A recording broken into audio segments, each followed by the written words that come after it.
हो बाती लगाई है आपने मंदिर के अंदर, तो कुछ देर बैठिए, कुछ देर स्मरण करिए। हमारे यहां तो यहां तक कहा गया है कि किसी मुर्दे को अगर जलाया भी जाता है तो कपाल क्रिया तक रुकना पड़ता है कि थोड़ा रुकिए, कोई पीछे से आकर कुछ कर ना जाए। दीप जलाएं, थोड़ी देर रुकिए। और दीप का भी नियम है महाराज, दीप का भी नियम है।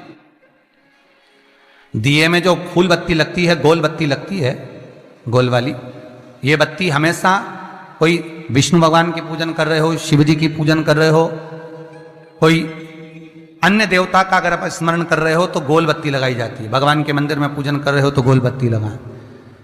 लंबी बत्ती, लंबी वाली जो बत्ती होती है लक्ष्मी की पूजन में, देवी पूजन में, जितनी भी माताओं की आप पूजन करोगे, जितनी भी देवियों का आप स्मरण करोगे, उसमें लंबी बत्ती का प्रमाण है। पितरों की पूजन में लंबी बत्ती का प्रमाण है।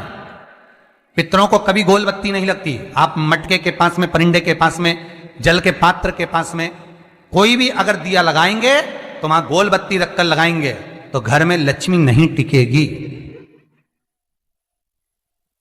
कई लोग कहते हैं कि परिंदे के पास, मटके के पास में, पानी के स्रोत के पास में जहां जल भरते हैं, हंडा रखते हैं, टंकी रखते हैं, वहां पर मटके के पास बत्ती लगाओ, दिया लगाओ, पितर शांत रहेंगे। तो पितरों को शांत करो, मना नहीं है, पर दिया लगाने का नियम है कि पितरों को अगर आप दिया लगा रही हो मटके के पास, परिंदे के पास, या अमावस्या के दिन पितरों के लिए अगर दीप लगा रही हो तो गोल बत्ती अगर लगाओगी तो कार्य कभी सफल नहीं होगा। धन आएगा जाएगा, टिकेगा नहीं। इसलिए पितरों के लिए अगर दिया लगाना है, पूर्वजों के लिए दिया लगाना है, पितरों के लिए अगर दीप लगाना है तो लंबी बत्ती लगाइए, लंबी बत्ती। महाराज, लंबी बत्ती का प्रमाण हमारे यहां शास्त्र करते, गोल बत्ती का प्रमाण। और सुंदर चरित्र कहा, यदि आपके जीवन में बहुत ज्यादा लक्ष्मी से तकलीफ है, कष्ट बहुत ज्यादा है, या इसलिए शायद कहा जाता है कि भगवान को सर्वश्रेष्ठ कौन सा चंदन अच्छा लगता है। आपको पहले भी कथा में कहा, आगरा की कथा अगर किसी ने सुनी होगी तो उसमें वर्णन किया। भगवान को सर्वश्रेष्ठ चंदन कौन सा, भगवान को सर्वश्रेष्ठ चंदन कौन सा प्रिय है, वो कौन सा चंदन है जो भगवान विष्णु को लगाएं, राम को लगाएं, कृष्ण को लगाएं, वो कौन सा चंदन है जो श्री हरि को लगाया जाए। तो जीते जी भगवान विष्णु एक बार गले लगाते हैं, उसको कहते हैं हरि चंदन। कौन सा चंदन है? हरि चंदन। हरि चंदन बाजार में नहीं मिलेगा, हरि चंदन आपको बनाना पड़ेगा। कैसे बनाना है?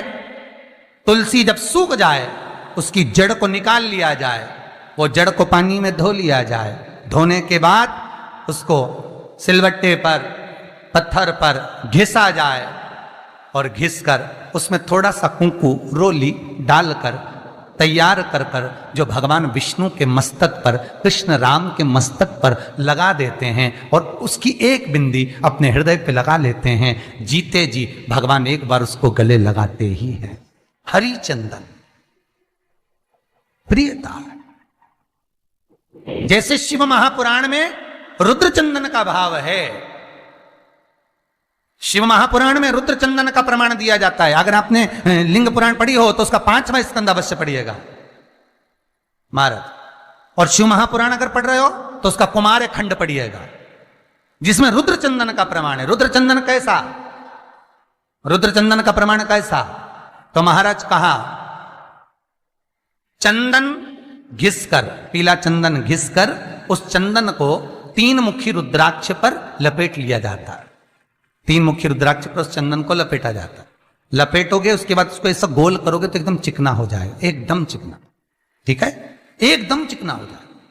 और उस चंदन को आप शिवरात्रि के दिन, और कोई से भी महीने की शिवरात्रि, किसी भी महीने की हो, सब फलदायी होती है। अगर आप पंचांग में देखेंगे तो शिवरात्रि लिखी हुई आती है, हर महीने शिवरात्रि पड़ती है। किसी भी महीने की शिवरात्रि पर रुद्र चंदन, अर्थात जो चंदन का आपने 3 मुखी रुद्राक्ष में लेपन करा है, उसका गोला बनाया है, वो चंदन अच्छा मोटा मोटा कर लेना, अच्छा बढ़िया, ऐसा नहीं कि थोड़ा बहुत ही लगाओ, पूरा रुद्राक्ष दिखना नहीं चाहिए, पूरा लपेट कर उसको शंकर के शिवलिंग पर ले जाकर रख दीजिए। और फिर धीरे धीरे शंकर भगवान का जल अभिषेक करना प्रारंभ कर दीजिए। वो चंदन पूरा धीरे धीरे शंकर के शिवलिंग पर डलना चाहिए। शंकर के मूल मंत्र श्री शिवाय नमस्तुभ्यम का जाप करिए। यह कहलाता है रुद्र चंदन। इस चंदन के अभिषेक से महाराज जो काम नहीं होता आप कर कर उस कार्य को प्राप्त कर सकते हो, सिद्ध कर सकते हो। रुद्र चंदन, हरि चंदन, रुद्र चंदन, ये वो चंदन है जो जीवन का सुख प्रदान करने वाले, हरि तत्व देने। मंगल है, राहु है, केतु है, दशा बेकार चल रही है, लक्ष्मी नहीं आ रही, कष्ट बहुत है, फैक्ट्रियां नहीं चल रही, कहीं मत जाओ। मेरे शिव की शरण में जाकर एक बार शिव महापुराण को पूरी सुनो। शास्त्र के हटकर कुछ नहीं बोलेंगे। जो शास्त्र सम्मत है, स्कंद पुराण में, विष्णु पुराण में, नर्मदा पुराण में, लिंग पुराण में, शिव महापुराण में, भविष्य पुराण में जितनी जितनी बातें लिखी होती है उसको छाट छाट कर लेकर आते हैं, आपको बता देते हैं कि आप ये कर लो, उससे फायदा मिल जाएगा। कोई ज्योतिषी नहीं, कोई कुछ नहीं, बस केवल भजन करो, शंकर का अनुमोदन करो और विश्वास रखो शंकर पर, तो किसी को 1 रुपया देने की जरूरत नहीं पड़ेगी। भजन करो, विश्वास शंकर पर रखना, जन्म मरण और परण वो देगा, सुख वो देगा, समृद्धि वो देगा। जिसके घर में बहु रिद्धि सिद्धि हो, जिसके घर में अमोद और प्रमोद पोते हो, जिसके घर में शुभ और लाभ दरवाजे पर बेटे बनकर विराजमान होते हो, जिसके घर में स्वयं अखंड सौभाग्य देने वाली पार्वती हो, जिसके घर में लक्ष्मी देने वाली लक्ष्मी बेलपत्र के पेड़ के नीचे झाड़ू लगाती हो, जो स्वयं सरस्वती को स्वर प्रदान करता है, वो शंकर है। जब सब कुछ उसके पास में है, कुबेर का खजाना वो चोर को दे देता है, जब सर्वस्वता उसके पास है, तो आप इधर उधर डोलते क्यों हो? क्यों डोलो? उस पर विश्वास रखो। वो शंभु, वो शंकर, वो त्रिकालदर्शी, वो कैलाशी, वो अविनाशी सुख देगा, आनंद देगा। पाने का तरीका केवल उसको रिझाओ। जो मंदिर आपसे दूर हो, जिस मंदिर में कोई नहीं जाता, जिस मंदिर में कोई दिया तक नहीं लगाता, उस मंदिर में तुम जाओ और उस मंदिर में एक दिन जाकर प्रकाश कर कर आना, एक बार दिया जला कर आना, मंदिर की सफाई कर आना, शंकर जी पे जल चढ़ाकर उनको स्नान कराकर, कोई पत्ती पेड़ पौधे की पास में हो तोड़ के चढ़ाए आना। 2-4 बार कर कर देखना कितना शांति, कितना धीरज, कितना आनंद, कितनी समृद्धि, कितनी लक्ष्मी मिलती है। तुम करोगे तुम्हारा पेट भराएगा, हम करेंगे हमारा पेट भराएगा। स्वयं करिए। ओ ब्रह्मलोक के देवता ब्रह्मा हैं, बैकुंठ के देवता भगवान विष्णु हैं, और मृत्यु लोक का अगर कोई देव है तो वो महादेव है, केवल शंकर, केवल शिव, मृत्यु लोक का देव। अभी एक विचार करो, तुम्हारे घर में अगर थोड़ी सी तकलीफ आई तो सबसे पहले अमेरिका में लड़का रह रहा वो आएगा क्या? पूना में बच्चे रह रहे हैं वो आएंगे क्या? इंदौर में बेटी रह रही वो आएगी क्या? उज्जैन में कोई रह रहा है वो आएगा क्या?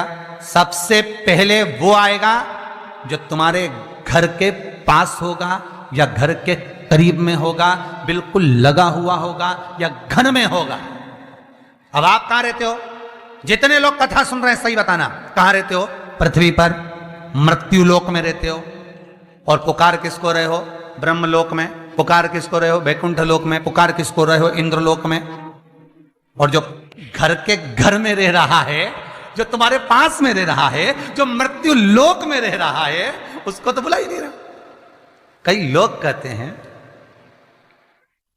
मृत्यु लोक। कई लोगों की आदत है, पड़ोसन को तो खूब चाय पिलाएंगे, पड़ोसन की काकी के तो